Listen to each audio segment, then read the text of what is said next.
Childhood best friend accused me of having a fetish for disabled guys after breaking my own sex rule and sleeping with a guy in a wheelchair. My first sex rule since high school has been no sex before the third date. I recently broke that rule with a handicapped guy, and now my childhood best friend is pissed and grossed out because she thinks I have some weird kind of fetish. Context/full story, I'm a 20F. My childhood best friend we'll call Jess is also 28F. To put it simply, I don't think I'm any kind of prude. I just don't really feel comfortable with casual bass sex. Never have. My best friend knows this and has teased me about it lightly in the past. She's been in a long-term relationship for the last 3 years. I've mostly been single while working on my degree and starting my career. Jess lives in another state with her boyfriend, so we don't hang out much anymore. So about a month ago, I had a first date with a guy I'd been talking to for a bit, thought it was going places, but he gave a weird vibe on the date and I cut and ran early. Train is shinjagner as my intori antikard as impor fenidation duration, and drainifisanta frequency. On my way home, I stopped at a local pub. Figured I'd have a drink to unwind and people watch till it wore off. Tipsy driving is still drunk driving emo. I get there and it's pretty packed night and there was no seating room at the bar. Took my drink and looked around. Most of the restaurant side of the pub was someone's birthday party, but there was a small table with a seat open off to the side with a guy reading a book there. So I say, F it, I'm a social person and what's the worst thing that happens? He says no. So I ask if I can sit there for a bit. I promise we don't have to talk or anything. At this point, I feel like I fucked up because this guy up close is the hottest man I have ever seen. But he just smiled at me and gave an enthusiastic sure. A few minutes later of me sipping in silence, and he says, I don't mind talking if you want to. Yeah, I want. What are you kidding me right now? We talk for a bit and it turns out fake name, is 29, just finished his master's degree in some kind of computer learning field. I program computers to program computers, and he's living on his own for the first time. He apparently stops by the pub after work because he's right around the corner and he's not used to the silence yet after living so long with a half-dozen siblings. And we talked for a good 2 hours about everything from dating, which he said he's basically given up on, to hobbies and tastes, and we have a near total eclipse of a Venn diagram on this stuff. I eventually sort of blurted out that I don't know why he'd give up on dating. This is the closest thing I've had to a good date in forever. Another hour later, we've got plans for Saturday, and he told me he has a neuromuscular disorder I can't remember the name of. My degree isn't in STEM LLL, so his legs work, but the signals from his brain get misinterpreted so he doesn't have the balance or coordination for walking or standing. And the pub starts switching over to the younger/roadier crowd, and he asks if I'd like to go back to his place for coffee to continue our conversation. As you have probably long since realized, I did not get any coffee or conversation till the next morning, and I have zero regrets. Ashima, as Simsini and Taija by Rising. The red has imperi that we've been dating since, and I know it's still early, but I really feel like this might be the one. Onward to yesterday afternoon, my friend Jess, remember Jess, is in town, and we go out for coffee to catch up on things. I'm gushing about Mike, but when I get to how we met, she just sort of got weird and edgy. I don't remember any exact words, but she essentially said that I must have a fetish for the handicap, since I broke my #1 rule, and it's the best physical relationship I've ever been in. Like it's good for me because he uses a wheelchair, not because the guy puts an effort in bed. She said I've changed as a person and left without even saying goodbye. 15 years of friendship, and I've never seen her like that. So here I am, asking the most objective people online, haha, if I'm an asshole or weird for being super attracted to a guy who uses a wheelchair, and basically putting out immediately. Okay, yeah, this made me laugh for real. Seriously, what a weird fetish I have. That shit floored me. He's so considerate in so many ways. His stories about his sibs are also hilarious. I can't wait to meet them. We're trying not to rush things just because it all seems so great. But they have a barbecue in May that I'd like me to come to, and I am so there. He was raised around a lot of love, and it shows. Update 1. So if you were hoping for some terrible drama, I hate to break it to you that I don't roll like that. No pun intended. So I do have an update on Jess, and shit finally makes perfect sense. And I have a slightly funny story about Mike, because this guy is just the best, why all. Okay, so first I finally messaged Jess yesterday, and said basically I'm still hurt by what you said. But after 15 years of friendship, I'd never forgive Muzi if I didn't at least ask why you snapped at me like that. She replied immediately, I'm so fucking sorry. I didn't mean any of that. Can we have a do-over on lunch? So I agreed cautiously and took a half day to meet with her today. Turns out that those of you who said she was jealous and that she might have something else going on, and especially the person who said something might be going on in her relationship. Gold stars, she's in town because she's job hunting, because she's moving back in with her parents for a while since her relationship ended. Apparently they have been having a ton of small problems adding up, but the biggest one? Sex. The guy she's been with was apparently never great, but it's gotten to the point where he makes no effort at all for her to enjoy herself, and then gets pissed when she isn't in the mood. She tried talking with him about it, making suggestions, but he told her recently that it's emasculating given sex advice by a woman. Straw that broke the metaphorical camel's back, however, was that her boyfriend has always had a thing for Asian women. She's Caucasian, but she does have long black hair. After weeks of fighting over their sex life, he suggested that they spice things up by her dressing in a kimono and pretending to be Asian. She lost it on him and is absolutely disgusted by the racist fetishism and ended it right then. So she had all of this bottled up and was hoping to talk to me and finally be able to put it down. And I missed every hint that she had something big to discuss because I was gushing about Mike. So to her, it felt like I was just twisting the knife by bragging about how great our sex was. She snapped, and somewhere between what I was saying and what she wanted to talk about, some wires got crossed, and she said something incredibly dumb. She left without saying goodbye because she was mortified and ashamed as well as irrationally mad at me. Something to know about Jess: she's an awful liar, and she and I were co-founders of our high school's Foot and Mouth Society, so I do believe her. I told her I forgive her and I'm sorry I didn't realize she wanted to talk about something bothering her, and she said I was too stupidly nice and have nothing to apologize for, so I think we'll be okay.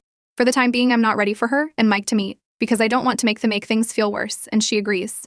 But she's really happy for me. Hopefully this is just a funny story we can look back on someday. So on to how Mike almost killed me, LO. Last night we were talking about the Reddit post, and he gets this funny expression that I'm starting to recognize. And he goes, "How do we know you don't have a fetish if we haven't at least tried it in the chair?" And I'm like, "Are you serious, LO?" He said he's never attempted it, because cue tears, he's never felt so comfortable with a partner before. Well, his chair has what is essentially like a parking brake thing. Or it should. It's unfortunately broken, and apparently getting them fixed is an pain in the ass. He doesn't use it that often, so he hasn't made it a priority. And there's this thing called Newton's third law. You know how every action has an equal and opposite reaction. As it happens, when you're trying to get the motion of the ocean going in a chair with wheels that aren't locked, there's a sort of counter motion that starts and fucks it all up. So we were going nowhere fast except for inching along the floor in his bedroom and laughing at the silliness, which isn't helping. Eventually, he just stops and says maybe we can get some of those wooden block things they use to keep little planes from rolling away. Like in Indiana Jones, you know? I absolutely lost it. Like laughing so hard I'm in tears, he's giggling half at the situation and half at my reaction. And everything just keeps setting me off again. Finally, I get it under control, doing some deep breathing exercises and shit, and I look at him again. And he pulls the straightest face he can and says, "For the love of God, golly, this sure is uncomfortable."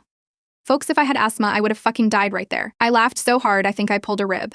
Like wheezing and not even laughing anymore so much as weeping and making this awful hey I noise when I could catch my breath, while he's laughing and rubbing my back and saying he's sorry, he couldn't resist.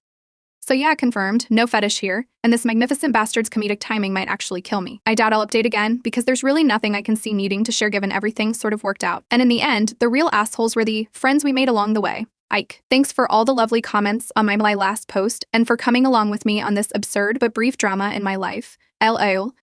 And everyone's phones blow up. I'm up. Genius, I'll finally go viral and get all those internet dollars I assume people are raking in.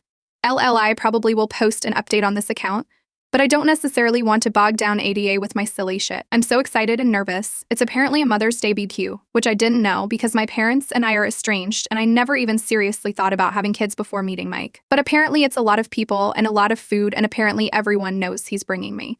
Also, can I just a fuck yes about his mom? They apparently have a Hirchim Fudge and one-floor rancher, and she just assumed we'd be sleeping together in his old room. Like none of that weird you aren't married so you get separate room shit. I already adore them and we haven't even met yet.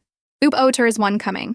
Oh my god, his family, ale. I am exhausted already, and it's only one here, and we have another day of this ahead. They are amazing, and he is glowing like a fireball. The side of him when he's with family is so bright I need sunglasses to look at him. Update 2. Hello again. I was going to post this on my own page, but a few people mentioned that they think it's nice to read on ADA, so fuck it. Here's the Met Mike's family update. And it's a doozy, or at least felt like it at the time for a girl who grew up with a small, dysfunction, ale family. So first up, you know what people, at least me, don't think about when dating a guy who's always sitting. Height.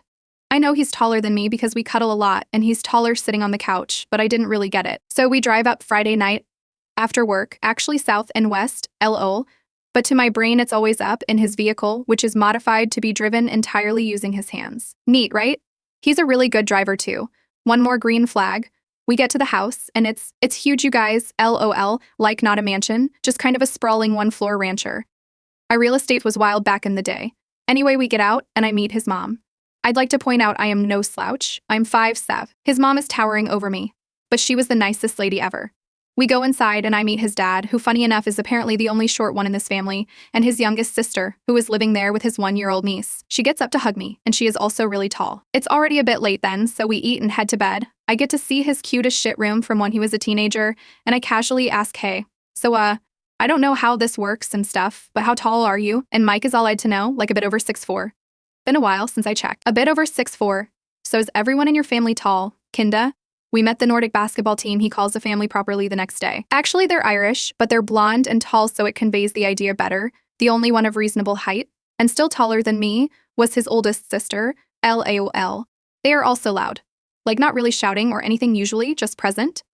Mike is a lot different around them, but in the cutest way. Like he just beams all the time, and you can see how happy he is to be home. One of his brothers put him in a headlock and gave him a dang noaji as a greeting, and got elbowed in the side for it, and all of them laughing.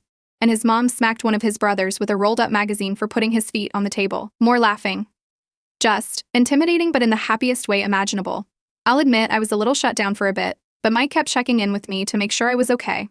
And they were all really nice, so I got into the spirit after a bit. I mentioned this in another comment, but Mike has a special sports wheelchair he uses for, well, sports. And he and his siblings play basketball, and he is good. Apart from just having a hell of an arm, he's quick as hell. And this magnificent bastard that I love will absolutely, purposefully, gleefully run someone's toes over. He aims for it. They all have this yank back the foot maneuver that's hysterical to watch. So it was this crazy day of loud people playing and having a blast, nieces and nephews running around, and just noise. My ears are still ringing. The food was catered in advance because his mom had 7 babies. All I make on Mother's Day is margaritas. They also have a pool. It's a bit chilly still, but the pool is heated. So we actually all got to swim, which was a lot of fun because I got to show off that I too am athletic. I can do a backwards somersault off a diving board. Yeah, I'm a real catch, LOL. They at least pretended to be impressed. We all stayed up late drinking and bitching that it was too overcast to see the aurora. Boo, and I had the worst hangover I've had in a while on Sunday. We slept in a bit late and then joined Mike's family for the barbecue part of the barbecue weekend. His dad can grill people, and he's fast, food coming off the grill at lightning speed. I asked Mike about it, and he laughed and said there was 7 of us to feed. Ever see a nest of baby birds? He had practice, which, fair enough. I don't have much experience with babies, but I got to hold his youngest niece, the one living at home with his sis, until her husband gets back from deployment, and we had a light talk about kids and tea, future.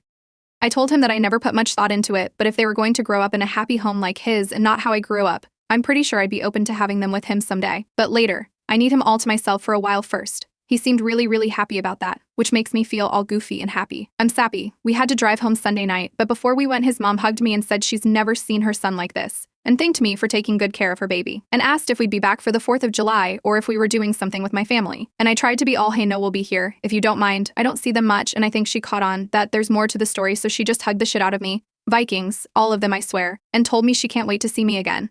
My ears are still ringing from all the noise and chaos, but it was an absolute blast, and I can't wait to see them again in July. Also, pretty much sure Mike is the man I'm going to marry.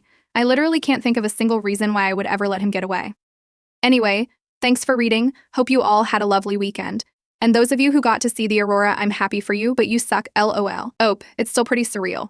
The other in-laws that were there were all like that smiling, hanging guy meme. First time? It was a great weekend. Update 3. As I've gotten a ton of requests for updates, I figured I would let you guys know how things are going in my world. You know how sometimes a relationship looks amazing at first, but then all the red flags start showing up? This isn't one of those stories, LOL. Sorry, that was mean, but I couldn't resist. Okay, onto the actual update. No, we aren't engaged yet. Yes, we have talked about it in the context of how seriously we are taking things. No babies yet either. Obviously, we are diligent about birth control. I want Mike all to myself for a while. So, the 4th of July visit to his family's house was pretty awesome. After getting to know everyone last time, I had better expectations of what I was going into. And I've talked with my therapist about the whole play fighting makes me anxious because in my childhood home it wasn't playing thing.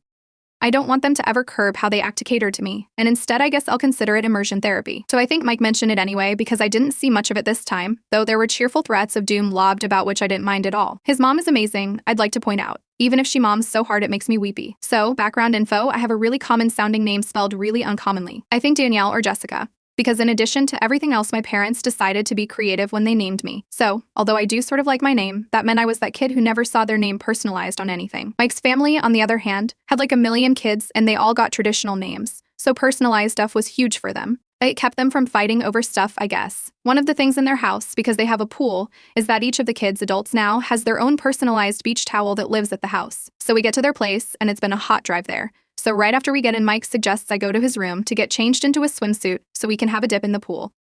I'm thinking that sounds perfect, right?